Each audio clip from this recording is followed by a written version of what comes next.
Ladies and gentlemen, what is going on? It's your man, the Nathan Todd. And if you are seeing my face, you know a couple of things.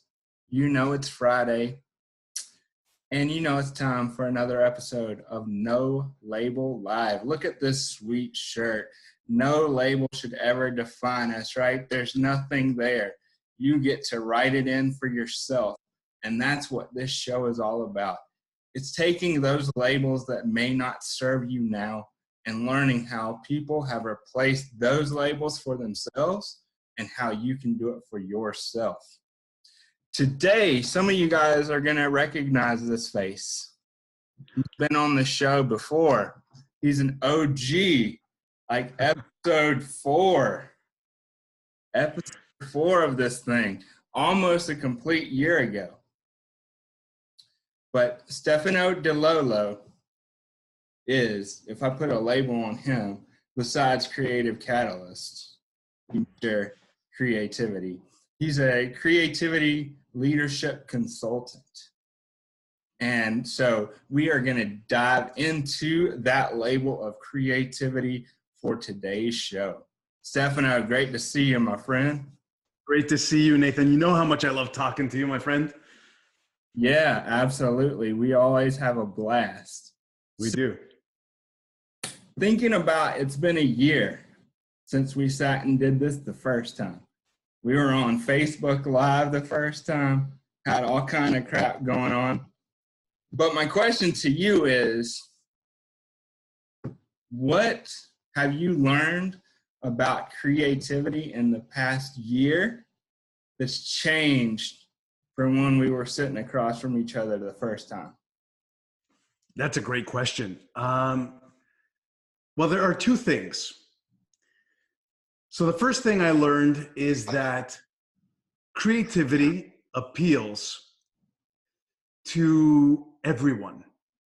And I've learned that people who are not in traditional creative disciplines care about creativity a lot more than one would think.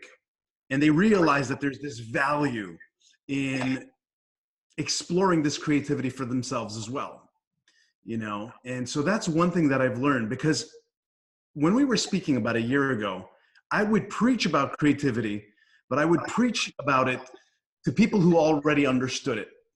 And now what I've done is I think I've opened the doors and made it a whole lot more accessible to people who maybe felt like they were excluded from creativity before that. And it's an incredible thing. And I love seeing creativity flourish in people who have decided to maybe choose careers or paths that they told themselves weren't creative, and no surprise, they're creative. And so that's the first thing I learned. And the second thing I learned was that, you know, I've been on some podcasts, and a lot of times people refer to me as a creative expert or creativity expert. And the truth is, what I've learned is that the moment I start to feel comfortable with my own creativity, then I need to keep pushing myself. And it's not really something that you can, it's not this entity that's out there to be dominated. It's something that you master, and you master this throughout your life. And so in those moments when I'm feeling comfortable, I try to push myself a little bit further. That's the second lesson, I think, that I learned in this year. Man, those are some great lessons, right? Because I think going back to the preaching it to people who already understand it, it's like, to me, when I see that and looking at your shirt, right, I think it's you got outside of your box, outside of your comfort zone, and actually outside of what the societal label of creativity is. Absolutely. And I realized that, in a sense, my mission is to, you know, unleash this creativity that people have within them. But of course, if I'm only helping those who have already started opening that door, then I'm kind of also, you know, being a little bit of a hypocrite there. I'm preaching to people who, you know, already have this understanding of it. And really the big challenge is helping those who have no idea that they can completely transform their work and their lives if they just use this tool that I'm not teaching them. All I'm doing is guiding them to unleash this thing that they already have within them. And so you know, that's a great thing, I think. And it makes me feel great when I can see that actually happening in somebody for the first time. It's really something I think special. I'm not going to say that people who are already dabbling with creativity have nothing to gain from working with me. But what I will say is the impact, I think, is sometimes greater in those who have never really even thought of going there. What took you to the next level in discovering this newfound perspective about creativity and reaching this audience? You know, I think I just realized that I needed to start speaking to more people about this, and I had to stop kind of filtering who I would have these discussions with. I mean, who am I to decide who gets to have this conversation with me? And I was passionate about it. I was excited about it. And I just started to talk to more people. I just basically said, I mean, I love the idea of having a tribe. I mean, I consider you a part of my tribe. I consider myself a part of your tribe. But that having been said, it's important to also not kind of make things exclusive again and say, well, these are the people that are going to understand me and these people won't. And so I just started speaking to more people. And what I was amazed at was how many people were kind of like, hey, I think you can help me. And this is really interesting to me. And I was kind of like, really? You're a lawyer, or you're a financial advisor, or you're a mortgage broker. And suddenly they were like, oh yes, but I really love how you said this. And I can see this helping me in my sales, or helping me in how I solve problems. And I mean, I knew it all along. I think it's easier to speak to people who are going to get things right off, you know, the bat, or right from the get-go. They completely understand you. It's a lot harder to speak to people who are kind of like, I'm not sure where you're coming from. But when you can get past that barrier, I mean, one of my theories is that diversity really enhances creativity. And by speaking to people from diverse career paths, that makes it even that much greater. Yeah, I think diversity in any setting just creates something that has the potential to be very special, because we all are wearing our lens and we all have our different labels that make up how we view that particular thing. So in your instance, how we view creativity is going to be different. Like I posted on my Instagram, how did people define creativity? And if you saw it, for me, it was lifting weights, because that's something that to me is a way to express my creativity, because it allows me to shape my body. For somebody else, it's going to be something different. For you, it's going to be something different. But it's all that diversity creates a masterpiece when it all comes together and we see those different perspectives, I think. Well, it's kind of like knowledge. You know, when we encounter a problem, we don't actually separate all the knowledge that we have into themes like when we're in school. We don't say, should I refer to my mathematics knowledge to figure this out, or should I, refer to some other type of knowledge? We basically, it's one big pool, and this is all kind of coming together to help us solve our issues. And the truth is, creativity is the same thing. You don't really go through life turning it on and turning it off depending on what you're doing. It's actually kind of laced into everything that we do. And I love the fact that you actually are even able to see that creativity laced into the workout that you do. And this kind of reinforces my theory that, you know, it really is innate, and it is a human thing to be creative. And so it's no surprise that you'll find it everywhere you look if you open your eyes to it. That's the important part, of course.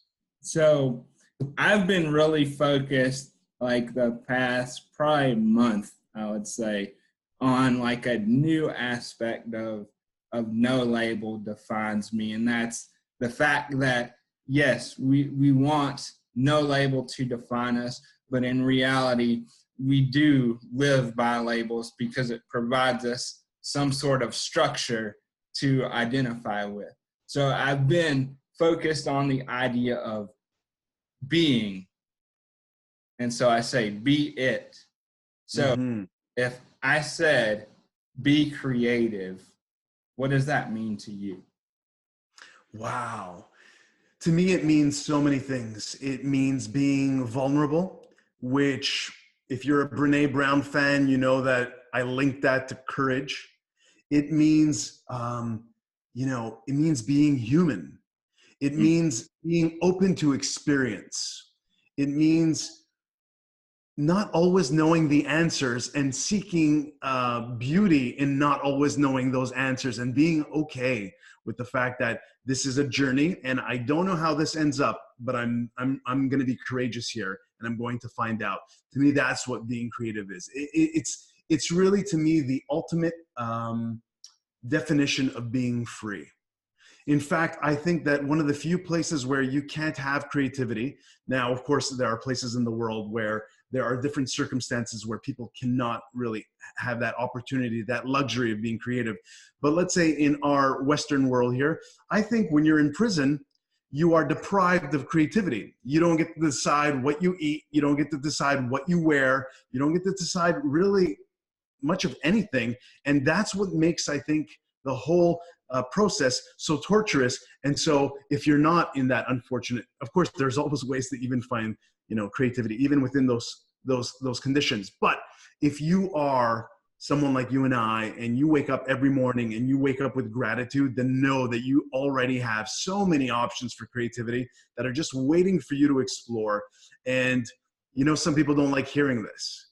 Some people like saying, oh, it's easy for you to say you're in creative disciplines, you're doing creative things, you're coaching people. But the truth is, no, don't see it that way. Don't label yourself as not being able to have access to this.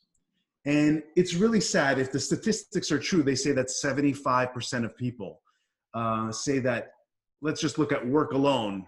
I don't want to know what the statistic is in their life, but from a work point of view, 75% of people say that they are not reaching their creative potential at work. And I find that statistic staggering. I mean, it's frightening. And the truth is not that 75% of jobs are not meant to be creative or aren't creative. It's that people are not unlocking the creativity into the work that they do. And that's who I wanted to help. Because when you can change the way, work is a big part of what we do. And by work, I don't necessarily just mean an employer. It could be your mission, your purpose, your passion. It really not defines who we are, but it definitely infuses us with a certain energy. And to not feel like you're getting any of that energy is just not what I want for people. So you want people to come alive, to find that light that's already there, that at some point, I think that, so if it's always there, I just think we lose it at a certain point, and it's because we've been told not to do things, not to try things, and those labels of you can't do that, you're not supposed to do that, the expectations of other people have just like beaten that light down, and it's like, am I ready to come out? Do I really want to shine, or what's going on here? I don't think I'm supposed to. That is dead on, and I always say that, and I'm actually coming out with a blog in a little bit, actually, that talks about these 5 variants of fear that we deal with when we are trying to be creative or trying to lead a group of creatives. So of course, in the line of work that I do, I'm often helping people who have teams of creatives, because this process can be really messy and ambiguous, and there can be conflict. But I often have to remind people that creative leadership, it actually starts with the individual. You need to step into that creativity leadership role first if you intend to infuse it into other people.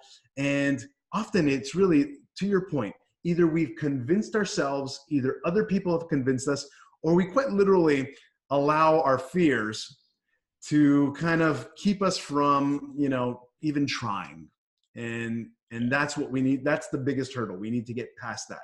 Otherwise, clearly, you're never going to be creative if you can't get past the hurdle that you may fail. That's just part of it. Yeah, we don't like that being an option. Um, so you're coming out with a post. It's got five, right? You said five fears. 5 barriers here, yeah. So can you give us number five, and then everybody else can go check it out when it's posted to see the other ones? What's Wow, you know what? Actually, can I start with the first one, actually? yeah, yeah. I'll start with number one, because I think it's an important one, and I think everybody struggles with it, and that is the fear of rejection. Oh yeah. The fear of, you know, others rejecting you, the fear of you rejecting your own ideas, the fear of, you know, all of that is one of the biggest aspects. And when we start to worry about what other people may be thinking about us, it just paralyzes us. And it happens, I think it's the first step. And so often when you're a creative leader, and I often remind this to a lot of the people that I work with, they're also afraid that the people who are surrounding them will reject them as that creative leader. Yeah. They're afraid that maybe, you know, especially if you were working on the front lines here with some of your peers, and then suddenly you're put into this position to lead. Now you're thinking, do they feel upstaged? Are they bitter or defiant? And so you're not even allowing yourself to be the leader that they need you to be, because you're paranoid about what they're thinking about you.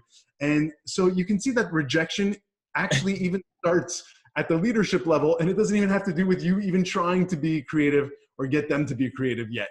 Yeah. So rejection is number one, you know. That reminded that whole story you were telling made me think of Game of Thrones, man. Absolutely. You know, it's funny because Game of Thrones, right? It's this show. I mean, if you can get it past a lot of the dragons and the violence and the sex, if you really look at what the show is about, it's interesting because it's about, you know, wanting power and then how you deal with it once you have it. And it's interesting because we kind of go through those things as well. And I think the big problem is seeing leadership as power, right? I mean, you're still in this, you're not alone, you're a part of a team, and there's no hierarchy. Ultimately, the people around you, their success is your success. We have to keep reminding ourselves this, otherwise our egos just take over. And then it becomes then we're looking for the throne, right? We're looking for how to get onto that. And I always used to, it's interesting that you used to say that. I always used to say, if you want to work or live in an environment where creativity reigns, then there cannot be any kings, queens, or guillotines. You cannot have this. Oh man. You know, it's not the way it works, because you're going to be afraid of the queen, you're going to be afraid of the king, and you're definitely going to be afraid of having your head chopped off. And so that you can't have creativity in those conditions. Yeah. And the more that I've stepped into my journey of whatever the Nathan Todd, the muscle motivator, no label defines me, looks like, what I've started to realize is a lot of times we focus on two C's, I think, and it's comparison and competition. Mm-hmm. And ultimately, it's about collaboration instead of the other two. Because Absolutely. I mean, I was using Instagram, having a conversation, and I was like, look at how many people think that it's just cool that this person responded to them, and they're not realizing the power that they have to actually have a conversation. And I think for the most part, it's because they're comparing themselves to that person and not realizing the human factor. Absolutely. And I love that you mentioned human again, because people forget that conversation is a powerful form of creativity. It isn't something generic. You have to think of your own, you know, ways of expressing yourself. You have to kind of carefully curate your words and to build connection with someone. I mean, it doesn't get more creative than that. So I like that you mentioned that, because people even forget that even in something as basic as conversation, there is creativity. And again, that's because it points right back to being human. Yeah. Yeah. So I challenge the machines, the artificial intelligence machines that at some point are going to look at this video and see me saying this to them, who think that they're going to take over all of our jobs, all of our missions. Good luck, my friends. You cannot be creative because you need to be human to be creative.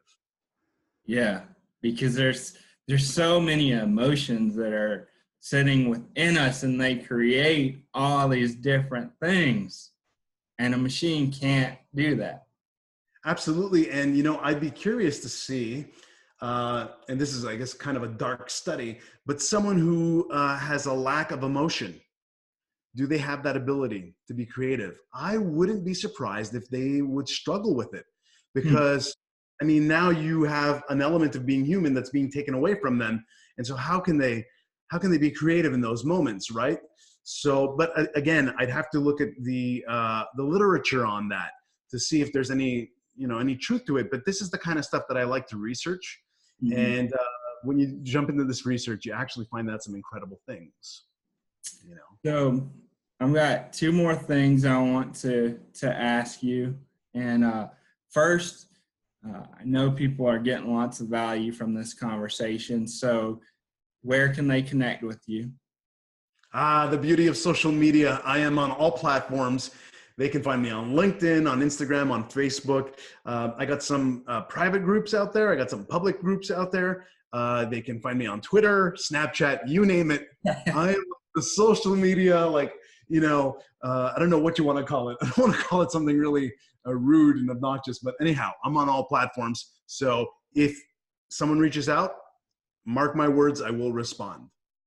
And we'll make sure I'll drop all that stuff in the notes for the show, and I'll tag the original show so you guys can check that out too and just see, there's so much growth that I see for both of us in this conversation from the first one. Well, listen, Nathan, I don't know if you remember this, but I think at some point during that first conversation, you yourself said that you didn't consider yourself creative. Yeah. Mm-hmm. And I've had this incredible opportunity, this vantage point here to quite literally watch you grow. And I have been seeing this creativity flourish in you. And so I hope that you also have learned that, it's in your DNA, my friend, and you're doing a great job at it.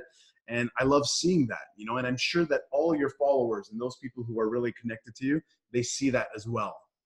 I appreciate that.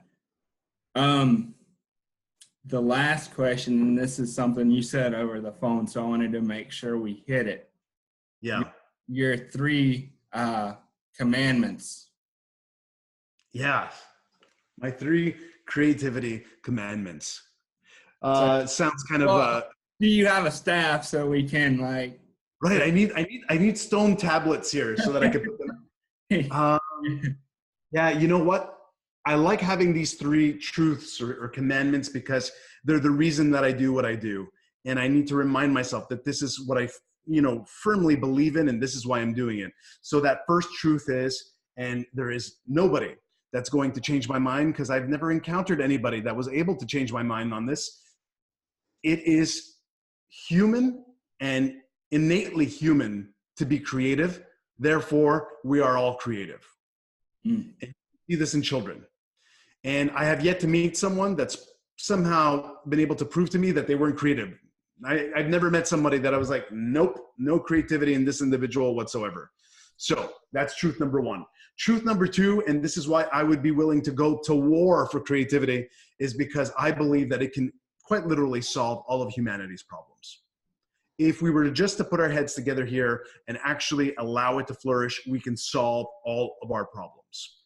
And number 3, I really fundamentally believe, and I've done research on this, that creativity is actually a human need. It's not something that's kind of good to have or would be nice to have, but it's actually something that I believe we all need to reach that level of fulfillment, of self-actualization, and it'll make your life better, it'll make your work better, it'll make everything that you have going on for you better, which is why I think it's so important that people get there. And this is why I make it my mission to try to help people to get there. Regardless of what they're doing or what it is, we establish your objectives. What do you want to use creativity to do? Now we're going to do it. And these are why I follow those 3 commandments. Dude, as a merch guy, man, I think yeah, I hear some merch. Yes. There's some merch in there. All right. So creativity is innate in all of us because we're all human. Absolutely. It's can solve all the world's problems. Every problem. If only politicians would listen to me more often. And repeat the last one. And the last one is that it is a fundamental human need to achieve creativity in your life in one form or another. I won't be the one to specify, but you need to achieve it. It'll bring you happiness, fulfillment, and quite literally a better life. Man, fundamental need. Fundamental, you know, if you look at the pyramid, It's on Maslow's hierarchy of needs. All right. it's at that tip. All right. So if you're watching this and you relate to this, even if you don't, if you're sitting there and you're like, you're the person that's like, I'm not creative, right? If that's you, I'm looking at you. If that's you, connect with this guy, connect with me, and let's have some conversations. And here's some proof, right? So I'm wearing a shirt. I created this shirt from my iPhone, okay? So you can use anything to bring out a creative idea, and you're human and you can make it happen.